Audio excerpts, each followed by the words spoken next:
Hello again, everyone. Edwin Learnard back once again. In this YouTube astrological segment, I'm going to be dissertating and talking about the ruler of the first house posited in the 8th house in a natal horoscope. People with this placement may be strongly involved, I guess we could say, other people's resources, like a partner's resources. Inheritances, legacies may figure prominently in this person's life scheme. This person can be very, very secretive, very reserved, as this placement can take on some, so we could say, some Scorpio-like characteristics and overtones. Person with this placement may have a strong interest in astrological, metaphysical, occult learnings. I had a friend with this placement, or I'm not 100% sure. Birth time was a little speculative, but I believe he more likely than not had the ruler of the first in the 8th house, and he was like, I saw him walking one day, and he had, this is kind of bizarre and eccentric, maybe he had some Uranus, qualities mixed in here, or whatever, but he had a Ouija board that was tied, around his back when he was walking, and I thought that was, I mean, not only he had Scorpio rising and the moon in Scorpio, but he also had, I believe, the ruler of the first in the 8th, so he had a plethora of, Scorpio influences in his chart. And this could be somebody that, may have a fixation or, with the subject of death. There might be a morose or morbid side to this person's nature. This person can have the ability to be very resilient and bounce back from adversity, and somebody that really deals with that, trials and tribulations and reinventing his or herself very well.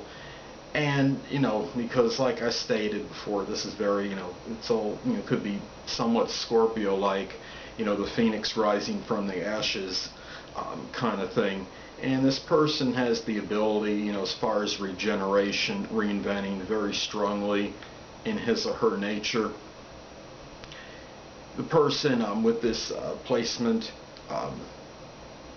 the sexual partner could have a very strong impact on him or her. This person that has this placement can have, not just a strong, I guess we could say, the strong maybe fixation with the subject of death. Somebody that is into we could say, mysteries, concerned with the issue of reincarnation, life after death. This person may do well also in psychology, psychiatry fields, delving into the unknown, and astrology. Somebody, this position might be a very good investigator, as this person might be very probing, can be incisive. Often this person is not about things that are superficial. They might have an all or nothing approach on a lot of things in life, so this could be the person that researches things very extensively, very thoroughly, or there might be a blind eye that is turned to a subject and may not have any interest at all, in a particular field. So it's either a lot of their philosophy, I think, in general, could be an all or nothing approach on issues in life. And basically, this is, like I stated, this is someone, can either go one way, could either go, another way.